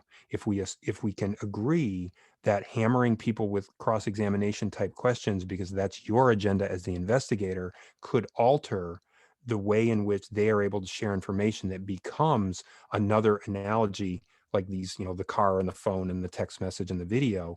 If we can acknowledge that that's possible, that's why we're focusing so heavily on this interview versus investigative decision, while saying that ultimately someone, and maybe it's you, will be using this terrific, very open-ended interview that gathered information very authentically from people and didn't edit their memory in the course of doing it. That is going to be very useful for your investigation. Absolutely. Thank you. All right. So we know that we're a bit over. So we're going to wrap up here. I'm just going to sort of do a reminder. This is the benefits. This is where we want you to be considering why should I do this? Some of you might be thinking this takes too much time. I don't have time to do this. Jeff and I are happy to respond to that if that's a question you have. But really, this is why. It allows you to maximize the information you collect, helps keep you in that neutral role, just like what Jeff was saying, and it provides you with more opportunities to further your investigation. There are more benefits than this, but these are really the three that I hope center you on, just looking at your practice. How can you do this? How can you spend some time being really, really intentional? So we are going to talk more about maximizing opportunities for information in part 2. And then we are going to wrap up all of this and talk about how you can continue using this in part 3. I'm sure people have questions of like, yes, but, I need to go back and ask about the text messages. Yes, but I need to go back and clarify with somebody. We are not at all saying that you can't do that. Actually, really good trauma-informed methodologies encourage that, because if you fail to do that, you are not providing people with an opportunity to share what they're able to. So definitely hear us. That's coming. We're going to dive into that. But we wanted to give a bit of time if there are some questions. Before I turn it over, Jeff, did you have any wrap up before we go to the questions? I think I've been asked by Dan to do the question moderation, so I'll do that and then I'll do a quick wrap up. Sounds great. Okay. So one question was, there's an expectation that I need to know certain information during my interview pertaining to my investigation. How do I approach this while keeping both separated? What do you think, Carrie? Yeah, I think we're going to dive pretty deep into that. And yes, I mean, sort of what we were saying to all of it, this is incredibly possible. And it's looking at how you're asking, not saying you can't ask. What we're saying is identify whether the way that you're asking is leading or potentially editing memory. And I don't want to like do the come back for more, but really come back for more. And if you can't come back for the other ones, we will post part 2 so that you can get a really detailed answer to that question. Yeah. The next one is right on sort of one of my favorite topics around this whole thing. What happens if I need to clarify information after the interview? What can I do? And Carrie just alluded to this. To me, it is absolutely crucial to be able to have a usually second interview, which is usually part of our processes, with a party to, and you've set this up beforehand that you're likely to do it, and let them know that as you gather more information, it's likely that you're going to want to speak with them again regarding that. You're not going to make them repeat everything they've told you in the first interview, but would it be okay in the second interview if you were to share information about text messages, statements by others, what the other party had to say, and so on? And typically people will say yes, because they understand that having that opportunity to explain their perspective on the other party's view of things, or what witnesses have observed and told you about, is crucially part of their ability to participate in the investigation. So what we can do, and we'll definitely model this and talk in much more detail about it during parts 2 and 3, is use methodologies that are very open-ended, that continue to be, that admittedly do put the investigator's agenda out there a little bit, because you're saying, here is a piece of information. Can you help me understand your thoughts about this text message, this statement, what have you? So you are driving the agenda a bit that way, but you're only doing it after a very full opportunity to allow the participant to share everything that they're able to without interruption and you running the agenda. But you do have to come back around to that to do a full investigation. We understand that, and we definitely are going to address that in a lot more detail. To me, it is what wraps this process up and demonstrates how you can use a very open-ended approach while also doing what you need to do as an investigator, but also, as Carrie just said, as an interviewer, because you're giving them a full opportunity to share what they're able to, even with some prompts that are beyond just the cues in the individual initial interview. But that to me is pretty crucial. Carrie, your thoughts on that? Yeah, absolutely. And it really comes down to being intentional about you and your skill as an interviewer. So I'll just give a super quick example. For instance, in FETI, we have like this thing called the Never Again 10. So you are not allowed in a FETI, if you're sticking to the very strict methodology, to share any personal information, do any leading, anything like that. And people will sometimes go, well, but I have to ask about this thing that I found out about. So leading is not the same as asking somebody a question. It's the difference of, let's say for some reason you need to determine whether somebody knows if they were wearing a red shirt. I know that's a silly example, but I'll just use that as the example. What you don't do is you don't go in and say, so do you remember seeing a red shirt? And I'm using this as a silly example because everybody knows that that's incredibly leading and you shouldn't do that. But I still see stuff that is on the level of that. Instead, you would sit with the participant if you needed to go back into the second or third or whatever next time that you're gathering information from them. And it doesn't have to be this big formal process. This could just be a phone catch up that you're doing. And instead of, do you remember a red shirt? I would say to somebody, what if anything are you able to remember about clothing? And that's really critical. So you're not leading. You absolutely have the agenda that you're trying to determine what dots, quote unquote, they have about clothing. But what you don't want to do is edit their memory. And by saying, do you remember a red shirt? Sure, that might be faster for you. It's definitely not more effective because not only are you taking the chance of potentially editing their memory or them guessing or them just saying yes or no to get rid of you, what you're also doing is you're limiting all the other dots they might have about clothing that you didn't even know to ask for. So it's stuff like that, where it's like, I just remember, even if this is a follow-up, even if this is what you might quote unquote think is clarifying, which Jeff knows I try to stick away from that just for my mindset, my interviewer mindset. It's all just an interview. The entire interview is collecting, not clarifying. I'm just collecting what they remember about clothing. And then if they don't say anything about a red shirt, guess what? They don't remember. And that just goes into my investigative report. And later someone can decide whether or not that is, helpful when you're determining the veracity of somebody, or you're trying to weight the evidence when you're trying to make a determination. But it's just not your goal at the information gathering part. Yeah, I'll just add to that there we understand, depending on what the red shirt issue is, how crucial the point is. There may come a point investigation wise that you have to say, after giving all of those opportunities for what they're able to remember about clothing, and then drilling down on that and seeing what their immediate recollections are when you're asking those prompting questions, there may come a point where you have, and this is Jeff speaking, not FETI speaking, where you may have to say, this witness shared with us that they believed that the person had a red shirt on. Can you help me understand your thoughts when you hear that? And that may be something you ultimately have to do. Is it pure FETI? Probably not at that level. Do I think sometimes we need to get there as Jeff? I'm going to say, yeah, probably you do. So what I wouldn't want you to do is to think that the inability to do that should cause you not to use open-ended methodologies to the extent that you can.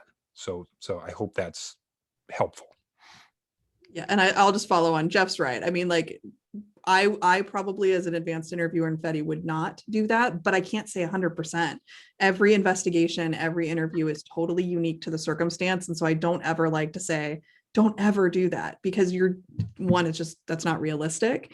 I would just want to make sure that I was exploring all the different ways and then being really honest in my documentation that I'm the one that introduced that, because that could be really relevant to the finder of fact later. How did they even get the information about the red shirt? Well, it didn't come from them. It came from me as the interviewer if I did that. And I totally agree with that, Carrie. I would definitely document in the investigation report that after open-ended opportunities to share what they were able to about clothing and not being able to recall it, we raised this specific point, and their response was such and such when asked to comment as to what their thoughts were when they heard it. And that's something that you could definitely do.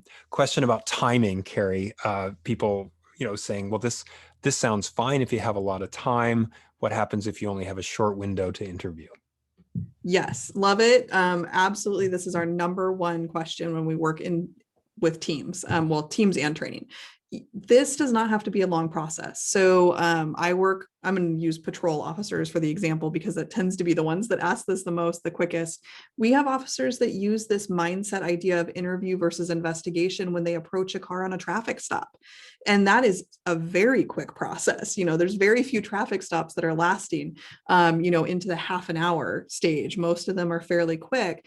And what, we train them to do, and you can sort of take this and make it relevant in your process, as they're approaching the car, they're just doing a quick check on themselves, that instead of walking up, they're going to take all the safety stuff into consideration, but instead of walking up and telling the person, this is what I saw you do, they're just going, you know what, I need to collect some information here. So maybe they're saying something like, help me understand your driving, right? And just seeing what the person says. And that's just a super quick example. And it can take 30 seconds to do this. You might be swapping in and out of the interviewer role and the investigator role in a very, very short period of time. We have clinicians that use this sort of idea and foundational process in their clinical work, and they're just reminding themselves at the beginning of a treatment session to just focus on information gathering and not to try and solve the problem or provide, options for the person to assist them with whatever this issue, quote unquote, is. But they're not letting their client know that. It's just a reminder. It's a mindset to themselves, and it might just be 5 minutes, of that process. And to the participant, it just looks like a session. To the person who's doing it, to the clinician, it's a reminder that they are information gathering. So this does not have to be something that takes very long. It really is you just identifying what is your role in the moment. If your role is information collecting, then make sure that that's what you're actually allowing the person to do, and you're not the one that's getting in the way of it. Thank you, Carrie. Here's a great question. I love this one. If FETI is to be used throughout the entirety of the investigation, when are credibility assessments made if there's little evidence presented and the matter is largely, quote unquote, he said, she said? And to that, I would say that if you were to go into an investigation thinking, I have my policy elements, I have to decide who's more credible than the other person, if it's a polar opposite account as to whether, let's say, there was consent in a sexual contact event or not, that kind of thing,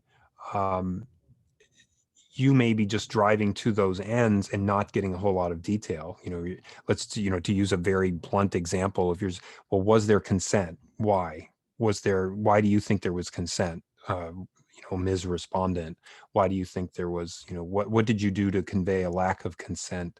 Mr. or Ms. Complainant, that sort of thing. And of course, you're not going to be so blunt and ham-handed in the way that you ask questions. But if that's kind of your mindset going in, you're likely to get rather curt answers because you've got someone not wanting to talk about these things and not wanting to sort of be explicit about things that might go directly to credibility, if they're even able to articulate in those terms, which your participants often will not be able to do.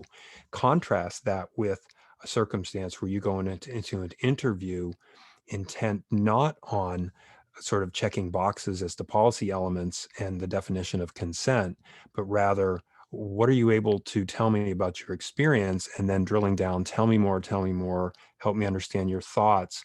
And then really importantly for this question, what are you able to remember about sensory impressions, what you heard, what you tasted, what you smelled, what you felt, etc. If you're using a methodology that allows you to gather really broad and deep contextual information about the interactions between the parties, what did one person see? What did the other person's face look like? What did their breath sound like? All of those details that you can do through a very open-ended methodology such as FETI or whatever you're using, if it's intentionally attempting to do that, your answer to this question of credibility is going to be much easier to come to eventually when you or someone else is asked to make a decision, because there's going to be so much more rich information to base it on, and you're much less likely to get to a place of he said, she said, or word against word, because you just are going to be much more able to have rich information. So that eventually you will have to have someone making a decision. But if you're using an open-ended approach that takes that extra time to gather a lot of contextual information, they're going to have a lot more to base their decision on, which is really what my experience has been.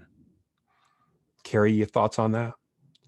No, I think that's, I echo everything you just said. The only thing I would add is I love the question. I'm not knocking the question. I just think you have to be really realistic. A complicated question, a complicated investigation requires a really thoughtful and intensive investigative process, which then necessitates a really, really skilled interviewer. Yep. So what you can't have is a complicated question like that, which these often are. I mean, these investigations that y'all are doing are incredibly complicated for the most part. So you just have to acknowledge they are going to take time. If you're going to do them well, if you're going to give the finder of fact, the whoever, whatever process that is, the ability to actually be able to make a decision, and we're not always going to be able to do that. But if you are going to give them the best opportunity to do that, it is going to take time. I mean, to speed it up isn't going to increase the effectiveness. It's not to say it has to take long all the time, but there is effort that is required to gather information. So thank you, Carrie. We'll probably take this as our last question. It's a good one, as the last one was as well. We often use an initial interview as an initial assessment and or to help create a notice letter. How do FETI techniques impact those purposes? I would probably I will answer this as follows and ask Carrie to comment. So from an administrative perspective, we do need to understand what we may be including in a notice letter, certainly under the regulations and under our procedures.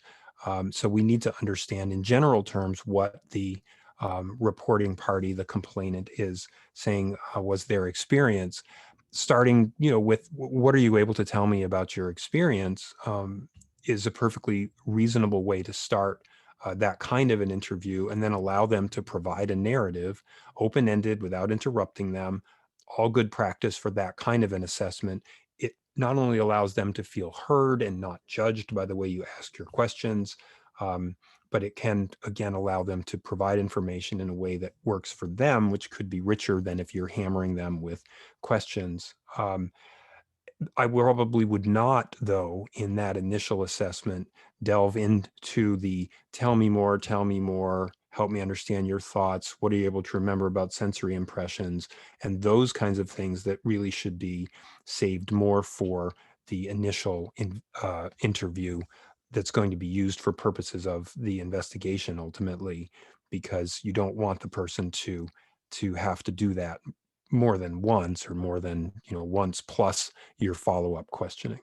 So I think that's probably an optimal use of similar process, even though the FETI process itself or other open-ended techniques wouldn't be designed specifically for that. Carrie? Yeah, I think the principles of it can be used, just like kind of the example I gave with the patrol officer. This doesn't have to be lengthy. You can still use a lot of the principles of this, just like what Jeff said. Also, just please keep in mind, it's really important to share information with whoever you're talking to, whoever this participant is, even if it's not a quote unquote interview, to be really upfront and ask, would it be okay if I let you know what us talking today is going to look like and what the intention of this is? Because they may think this is where I come in and do the full interview. And they may have, of course, because of all these things that they are exposed to, an idea of what that looks like. I have found it really helpful to frame my interactions at every step of the process with whomever I'm talking to. And sometimes that's my fellow investigators, right? But like definitely if it's a participant. So, today, this is what my intention is. Help me understand your thoughts about that. And notice I'm still using FETI principles, even though I'm not in an interview, because I do actually care what their thoughts are about that. And I want to receive permission to share what are the parameters of today, so that they're not caught off guard, so that they don't leave feeling that they weren't heard or that was different than what they expected. And, if it's just going to be us sitting down and talking about accommodations, rights, things like that, getting a very brief summary for whatever reason that is, that the expectations are to the best that you can clearly communicated, so that there isn't misunderstandings. Also, these are complicated, so there's no easy answer to this. Just be aware that may not work for the person. Like when they start talking, they may want to keep talking. And so you have to be adaptive. And we say, FETI is really big on participant centric. You're the least important part of the process when you are gathering information from somebody from their perspective. You're the most important part, in that you need to know what you should and should not do. You need to be skilled. But yeah, you might have other things that need to happen, but you just need to make a decision. listen, if they're ready to go right now and it's working and they're all in and they're ready to share information, is it better for me to shuffle some stuff around if I can? And let's go there if they're willing and they're able and they want to, rather than trying to schedule something later. I know there's a lot of layers to that answer. I'm just saying, like, the more flexible that you can be in the information gathering part of this, the better you're going to have that information. The easier your investigation probably is going to be later, because you're going to have more of that information to make a decision with. Absolutely. Thanks, Carrie. So I'll just give my little wrap up statement here and then turn it to Carrie.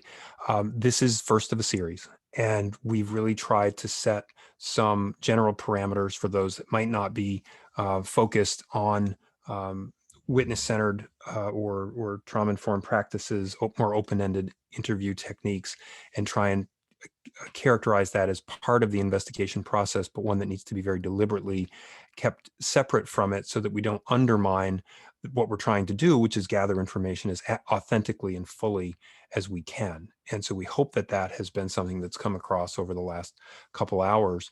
We're going to have the opportunity in July, as you see on the screen, on the 21st and on August 25th, to talk about further build out of the application of open-ended interview principles and the importance of keeping that role in mind as part of your overall investigation.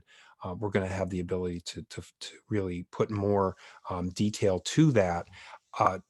Again, be patient with us. Be patient with us. Trust us. I've certainly worked a lot on these procedures from the technical Title IX perspective and written a lot of policies and that sort of thing. And so I know that this kind of approach can be integrated well with the common and the mandated procedures that we use on our campuses.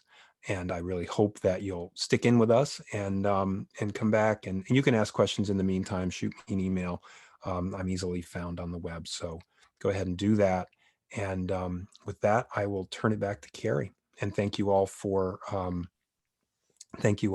being with us. And again, utilize the audio recording and share it with folks as you wish to. It's going to be posted on the FETI website. So thank you all. Yeah, I'll just very quickly wrap up and echo a big thanks. Thanks for hanging in there. Thanks for listening. I'm continually optimistic, and sort of, you all recharge my batteries. The fact that people are looking at enhancing their skill sets and doing amazing work in these areas is wonderful to see. So we'd like to be a part of that, and hopefully a bit of a solution to make your job just a little bit easier. If you are interested in specifically FETI, I want to reiterate, this series is not a training on how to do the FETI methodology. I just bring it up because that's the methodology I use. But you're more than welcome to continue with us in the series if you have no intention of doing FETI. If you want to learn more about it, you would just go to certifiedfeti.com. The entire methodology is web-based. So it's a completely online course for the full methodology. So you are able to sort of do that at your own pace if you are interested in learning more about that before the second part of the series. But thank you so much. And I really look forward to hearing your questions that come in before part 2. And then hopefully you're able to join us back in July. Thank you so much. Thanks, everyone.